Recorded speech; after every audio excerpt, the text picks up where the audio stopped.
Hello, y'all. Christian White, the One Day at a Time Dad, back with another Listening to Learn, a series designed to bring you lived experiences and finding some solutions from that. I'm here with Paris. Peace. I appreciate this. Yeah, I appreciate your you time. had me on this, man. Appreciate your time. So let me just ask right away. Tell me about Gangsta Gone Legit and explain what it not just being another clothing line, but a lifestyle means to you. Oh, okay, sure. So the reason why I came out from the door and we said that it's a lifestyle is because we wanted everybody to know that this was not just going to be another company where we're selling t-shirts, clothes, whatever it is, right? It was a lifestyle because it's something that we live. Like my partner and I, which my partner's name is Belnell Mike.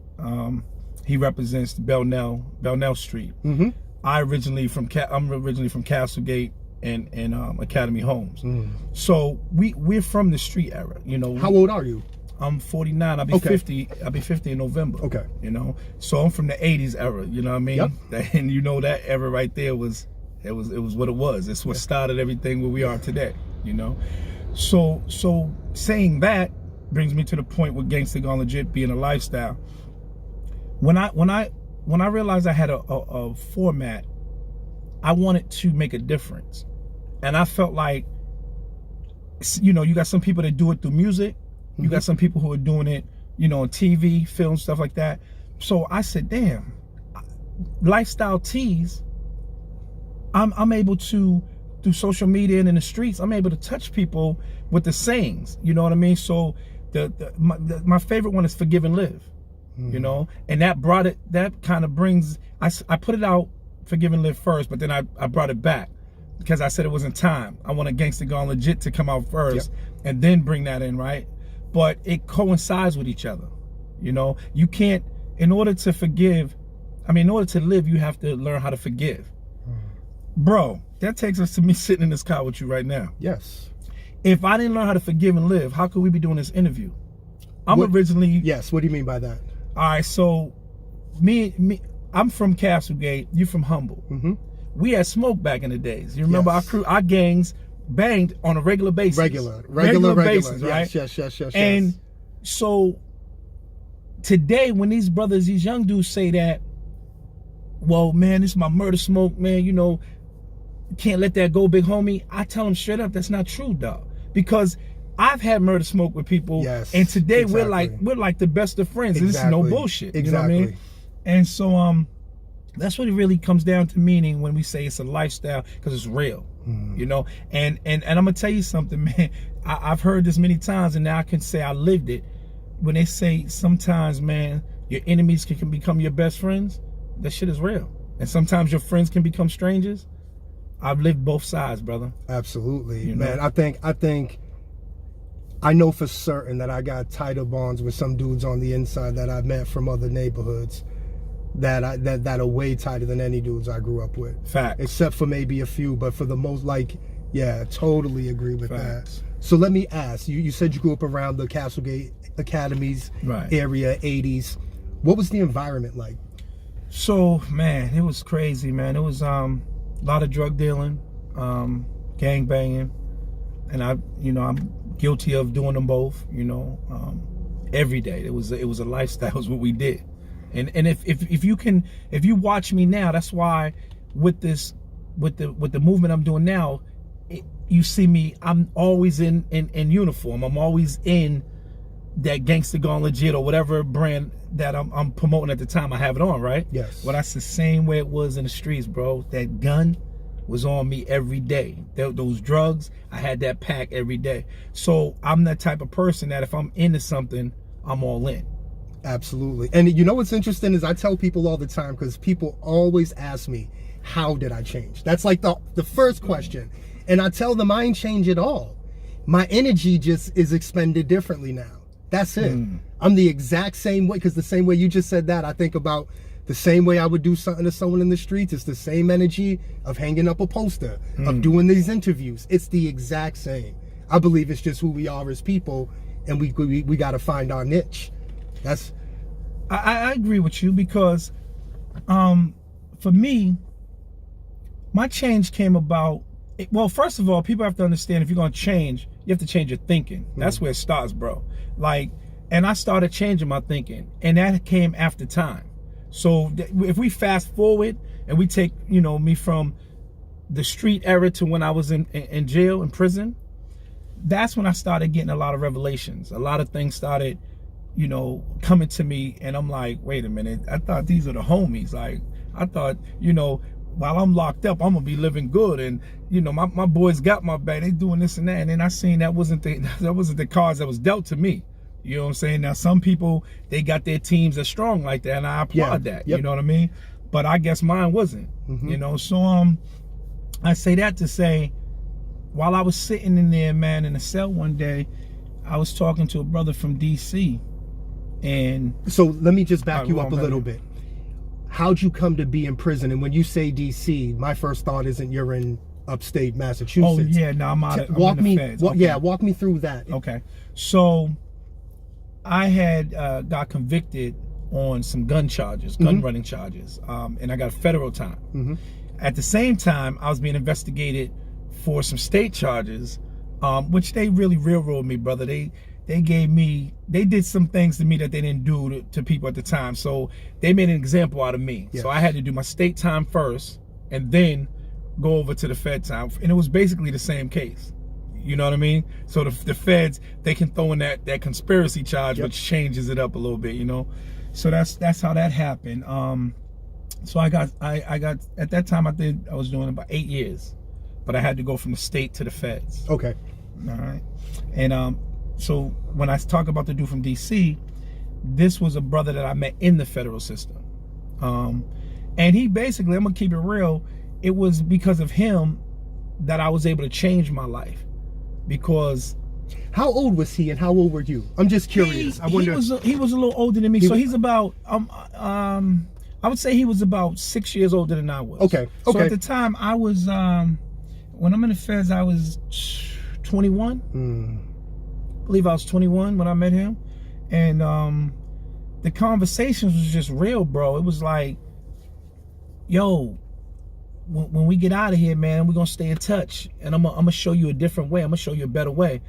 And when I came out, the homies didn't tell me that. The older homies and all that, like, there was no one to say, yo, bro, you know, you smart, you should be doing different things. I see you. He said from the door, when I started talking, he was like, bro, you need to be in the game. I'm in this business, man, with promoting concerts and parties and stuff like that. And I was like, man, what?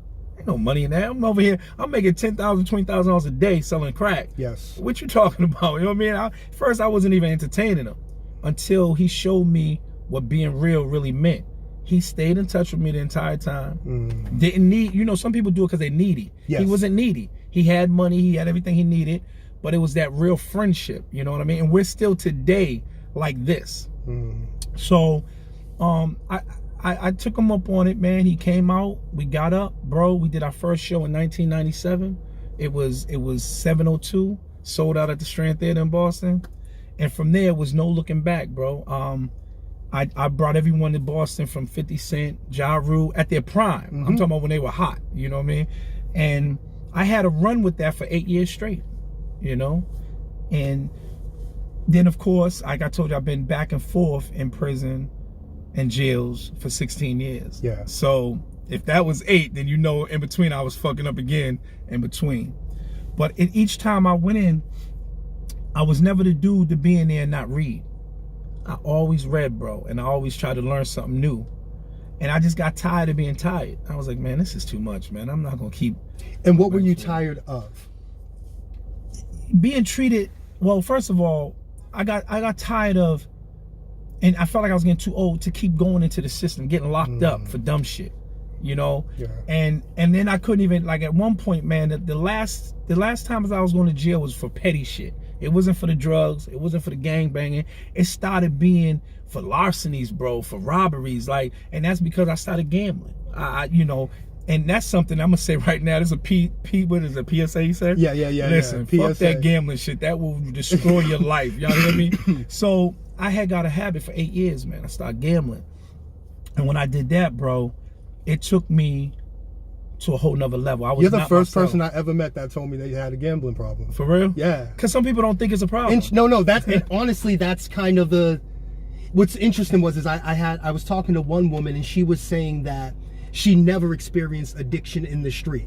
She was always in the music business. There was never a problem getting it. And I never thought of addiction at that level. Right. And a lot of people don't. Interesting. Yeah. I'm glad you said that. And addiction, what I learned about that, man, it doesn't matter if you're one of the people who are getting high, drinking, or gambling. Addiction's addiction. Yes. And you'll do some crazy shit behind it. Yep, absolutely. As I did. And people who know me know that.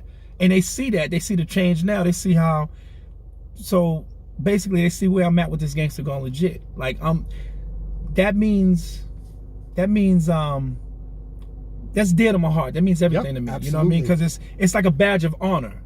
You know, when I put these shirts on, I don't just put them on to be a poster boy. I put them on because it makes me feel good knowing that I've changed and became this person who's doing legit shit now. You know, like the casino, it's not calling me right now. I'm not going, and if it does, I'm not answering. You understand what I'm saying? I'm good with that.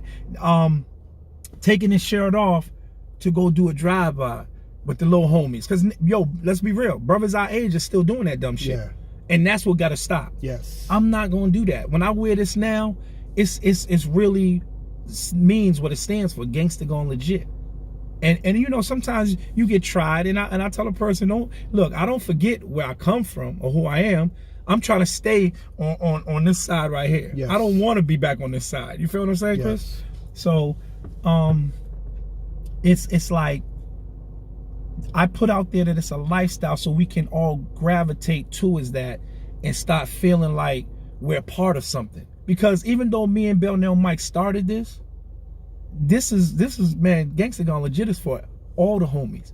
Anyone who's an OG who was in the game, whether you're selling drugs, you know, gang banging, whatever it was, but you're doing the right things now, and you're legit, bro. You're a partner with us. Yes. So that means, honestly, we got partners all over the country, bro. Yes. It ain't an egotistical thing. It ain't about, Paris started that, Mike started that. Why is it so important for dudes like us with our backgrounds?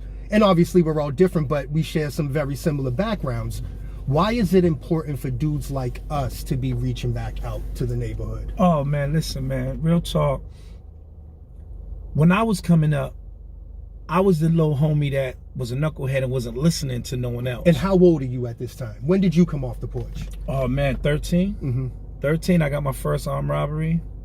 And it's funny because I didn't realize back then, it wasn't no humble and stuff like that back then. Oh, I should have told you this in the beginning, but we're going to get into it right now. So the homie that brought me off the porch was Lil Wayne Davis, the Kango Crew, man. And that's one of y'all big homies, rest right? In peace. Rest in peace, man. Yeah, man. But that was one of my homies, man.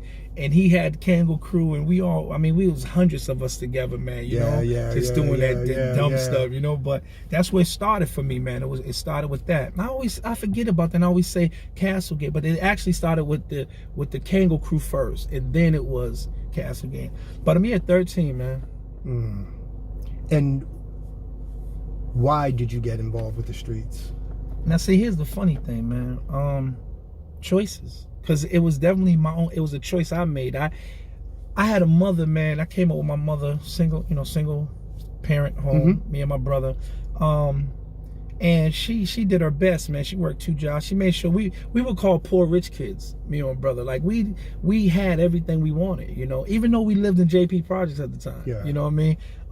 But anyone that knows us would tell you, nah, man, them kids right there, their mother do it all. So it wasn't for let me go out here and get some money for some clothes or some sneakers or something like that. It was just being a rebellion kid, man, who wanted to buck what he was being told at home and know. I knew right from wrong, you know what I mean? But I just started hanging with my little man Squirt and Wayne Davis, and that thrill, man, of us just intimidating people, beating up people, robbing people. I started liking it, you know. And how quickly did you start to like it? Man, no lie, man. It's like as soon as we started hanging, man, it was like now I'm missing school. You know what I'm saying? I'm getting tardy. I'm getting in fights in school because I know all I gotta do is make a phone call, and I got 20, 30 motherfuckers that's coming up to the school, and now, you know, the reputation is getting bigger, and it's crazy, man. But you know, when I reflect on that, I used to sit back, man, as time was going on. I was thinking, I was like, and I would hear people cause I'm gonna take you fast forward a little bit, when I was like in my 20s, and I'm teenage years, and I'm going to the parties, and girls coming up to us talking about, oh man, please tell me y'all ain't coming in here to fuck shit up again, and you know, started getting that reputation. And I don't know, man, it was like I allowed that reputation to make me other than I really am and who I was, and I learned that later in life. So when I tried to be that mean-spirited, mean-hearted dude, bro, that's not who the fuck I am. And that's why I like being me, because now I know that I don't need anyone to define me, you know, to be the man that I know who I am. So, but then we lean on the gang, we lean on our boys, you know, we act like their perception of us is our reality, and that's not real. You know what I'm saying? Absolutely. I get that now. Absolutely. I do. When you start knowing, like, you are setting the example. I definitely feel that. What's it like being a dad? Oh man, listen, I love that. Walk me through your understanding of a dad growing up. Okay.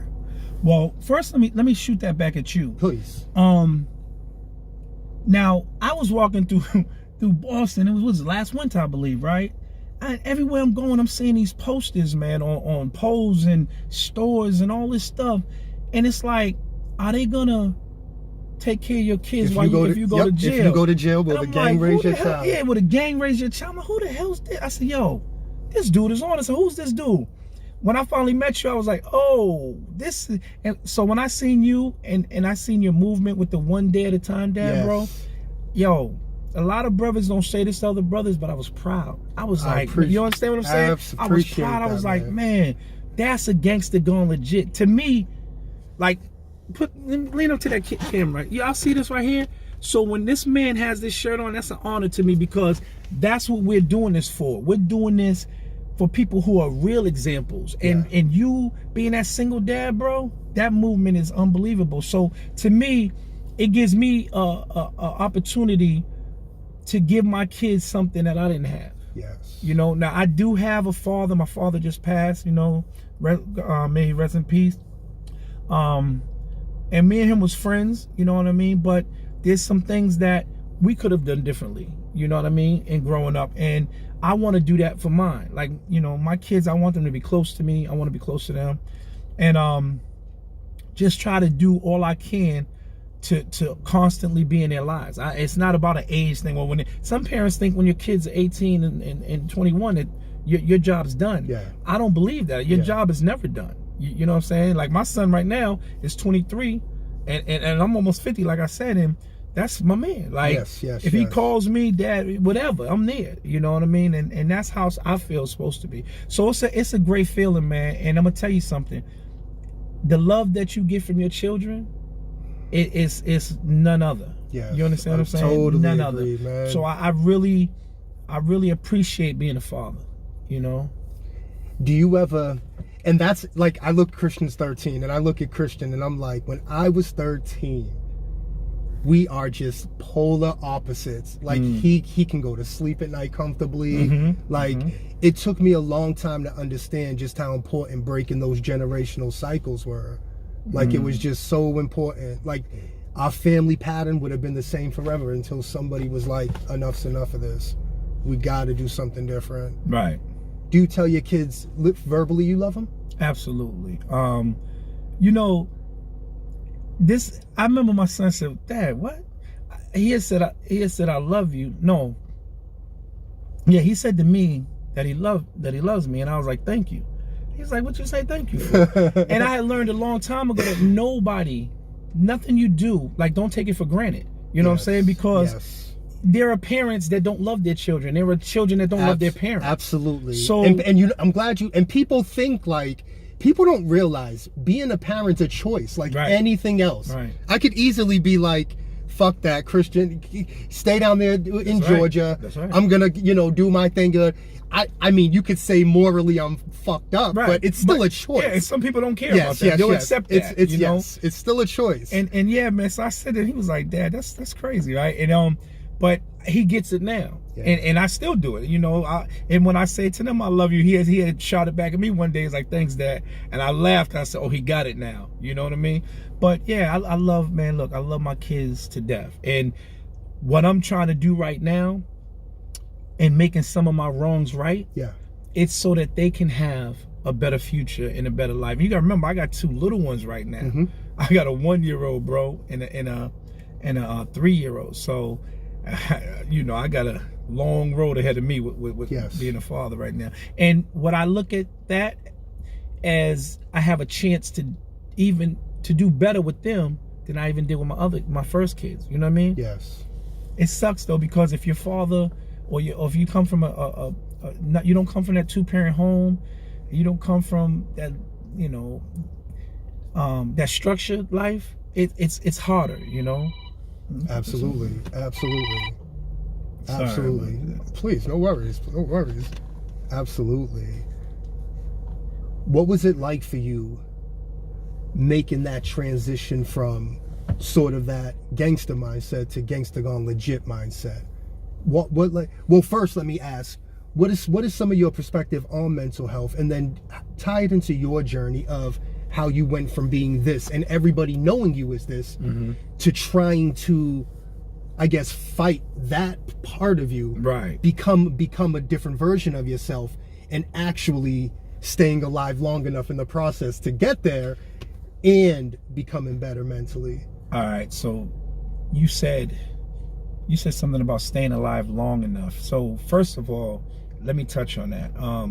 Being here at almost 50 years old, it's a blessing, bro, in itself.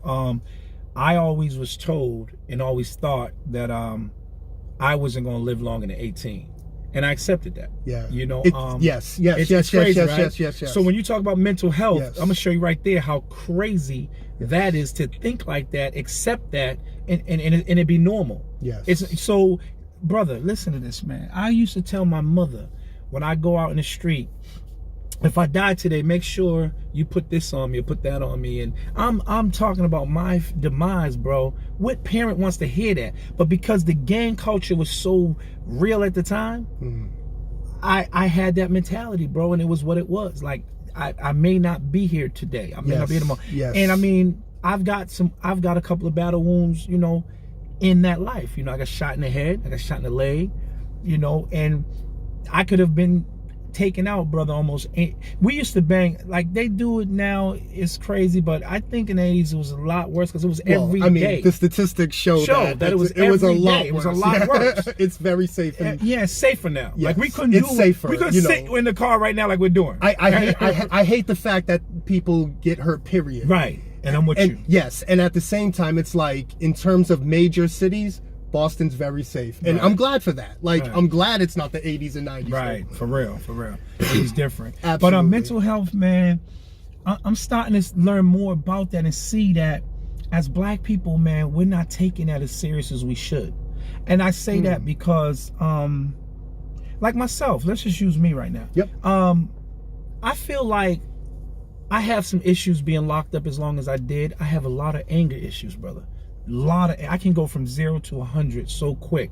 And a lot of my friends and family who know me, they all like, damn, dog, why are you always ready to, so aggressive? Like, why can't you, just look at it from a different perspective? Yep. Everything is red to me, you know what I'm saying? And I can't, I'm learning now to try to deal with that and not be. But what I'm understanding too is that there are issues we have, ADD, anger management, ADHD. I think I got every letter you could think of, bro. You know what I mean? Now, I'm not on any medication or anything like that, but I'm sure I'm a person that could be, Absolutely. Like, yep. Easily, I know exactly what you're saying.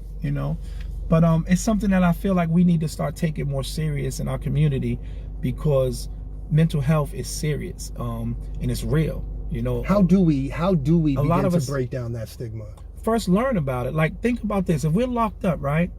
You know how many of us have PTSD and don't know it? Yeah. I mean, think about what we've been through. Some people, like, who has never been in a real institution, a prison, they don't know what changes you go through. Everyone thinks, we're not going to talk about the Hollywood shit with, oh, you was in jail, you got raped, you got this and that. That didn't happen to everyone. That's not everyone's story. Yes. Right? But you still go through the grading. You know, you're being dehumanized by living in a cage. You know what I'm saying? Right now, some of the things that affect me is if someone was at dinner with me, they would be like, damn, slow down. I eat on a time limit. Yes. Because I'm so used to having to eat quick. You know what I'm saying? Absolutely. And that, like, absolutely. That stayed with me, bro. Absolutely. I get up sometimes. If someone, my girl can't be too affectionate at night if I'm asleep or something, because if I'm asleep and somebody is over, bro, I jump up ready to take someone's head off. You understand what I'm saying? Absolutely. So when you start looking at that, that's not normal. Those things are not normal. So how can we say, oh, we came out of this okay? It's the same thing when a person comes out of the war. They have PTSD for all of that. So you start hearing loud noises and bangs and firecrackers and all that shit. Hey, look, 4th of July, bro. Yeah. Worst time for me. I hate it. You know what I mean? So that's why I do believe that I may have a little PTSD myself, you know? But it's something that I think we all need to definitely check on and deal with and address those issues, because before it gets to that breaking point, in that period where people start snapping and, you know, doing different things that they wouldn't do, you know, if they would have went and seek help, you know. So what did the transition look like for you when you sort of left the streets, started the Gangsta Gone Legit movement? Because I know, like, even with me, like, you know, at least I've been out 5 years now. Mm-hmm. At least in the beginning, there were times when, you know, I sort of had those thoughts like, any moment now, you know, that person that I did that to is coming back, or, you know, and I mean, I don't dwell on it or stress about it, but it's like, isn't it gonna suck that I'm gonna do all this just to get taken out like that? Right. But I'd like to know, like, sort of like the mindset that goes into, first of all, I don't want to do this anymore. I want to do this now. But I know there are people who may not want me to be doing anything. Okay, so I get that, and that's how I went. So remember this. So first of all, the Gangsta Gone Legit is not what made me start going legit, right? That's where I'm at today. That happened the last 2 years. Yep. Within the past 2 years. So prior to that, it was the whole, I had those ideas. It was Hood to Hills, right? And I had the Forgiven Living, all of that. I had the ideas of what I wanted to do. Yes. But the Gangsta Gone Legit didn't come about until one day my partner had just came home and he had made a statement on Facebook about selling cars. He sells cars as well. And he had said something like, and by home, you mean home from work or home from prison? Okay, I just wanted, yep, okay. Yeah, he did a few years. Okay. And he got out, and he had said something like, someone said, man, I don't know no one that sells cars like you. And he said, yeah, no, flip cars like you. He said, yeah, man, that's that Gangsta Gone Legit. So when he said that, I called him immediately, like, yo, bro, that's a t-shirt. Yo, we need to build on that. And then I told him right there that day, that's a movement. You know, it went right with what I wanted to do. I already had the thoughts of trying to find something that can make a statement with the Hood to Hills and all of that and tie it together, and that was it. That was the icing on the cake. You know what I mean? And so for 2 years now, that's where it's been. But prior to that, when you're talking about the changes, it was hard because there was a part of me that still. So let's take you from when I first got out of jail. Yes, I didn't change for the better initially. Yep. The first time I came home, I think I was a monster because the prison, the hatred, I met my fears, bro. When a person meets their fears, there's nothing that can stop them no more. And that's how a lot of these young dudes today are. They have no fear at all, and that's why they think the way they think. So my fears at the time was going to prison and getting killed, right? So when I almost got killed, that fear's gone. Okay, now I know what it is. I seen the white light, brother. I was literally initially pronounced dead. Like, and came like out of that. And this is real stuff. So when people talk about seeing a white light or this and that, I really did. That's real. So I came over that fear, okay, almost got killed. Now I'm not scared of that no more. Death is nothing. Just like how our young boys think today. It's part of the game. Yeah. Now, second thing was the prison. I went to prison. And I was in penitentiaries. Mm-hmm. So I was in the feds. I was in real prisons where real shit going down, right? That fear gone. So when I got out, I was angered. I was mad. I wanted the bigger guns. I moved by myself. No more the gang. This is just this thought that came to mind. Were you in any way upset that there was nothing left to fear? I never thought of that, Christian. That literally just came to mind when you said that. I never even thought of that. Like, you know what I was mad at? And this is crazy. I was mad that when I came home with all that energy, all that anger, had all these guns, and it was a damn truce, bruh. We wasn't banging no more. And I didn't even know that. I'm coming home, everyone looking at me, oh, that must be, that's one of them niggas right there. And it wasn't even like that, bro. This is, I believe, 95. This is the first truce that we had. And it just wasn't, it was, everybody was getting along. And I'm like, I didn't know. And that caused someone to, get hit. Because I'm thinking that they're looking at me because they're enemy.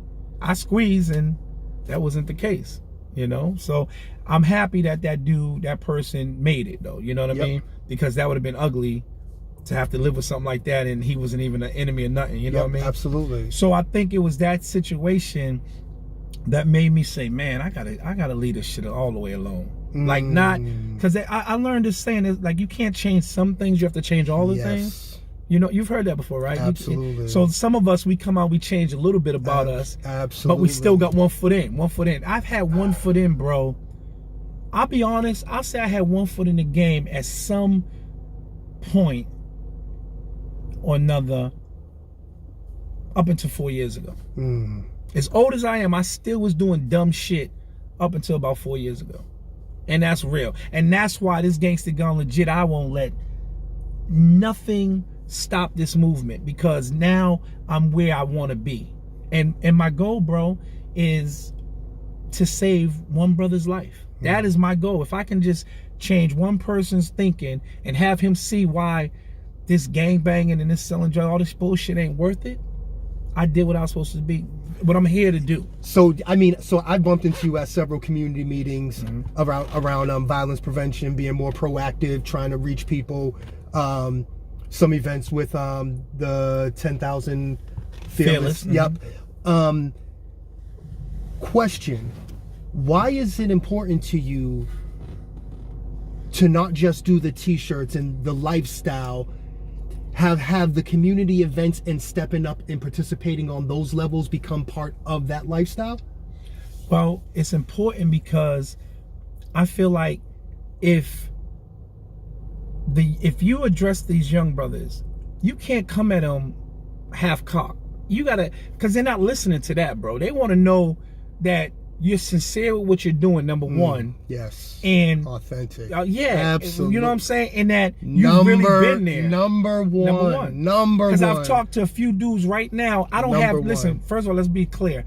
I don't have anyone backing me, bro. No, I don't have none of these, the street workers. I don't have none of the state reps. I don't have any platforms other than what I'm doing myself. You believe in something. Right, with the Gangsta Gone Legit. So I'm doing this on my own. I would welcome it and love it, because I got young dudes that if I could offer them something right now, they would change their life. And listen, I'm talking directly to you young brothers out there. This is going to blow up. And when it does, I'm coming for you. I'm going to give you jobs. I'm going to give you opportunities. That's my goal, bro. I'm going to show them how to become, all I can offer them is how to become an entrepreneur. That's what I know. I've learned how to do that. And I was successful with the concerts and with the parties. I've been successful with the clothing line, and I can share that with them. Well, and I think it's practical. For instance, I worked construction before, but I was still, in the streets and doing construction. But I don't like 9-to-5 jobs. Right, I don't either, bro. You know what I mean? I wasn't bred to be a 9-to-5 person. Right. So, I think some people get kind of shamed and guilted into becoming 9-to-5 people. Right. you know, if you were a hustler, I wasn't necessarily a hustler, but I had like the entrepreneur mind. I always had ideas.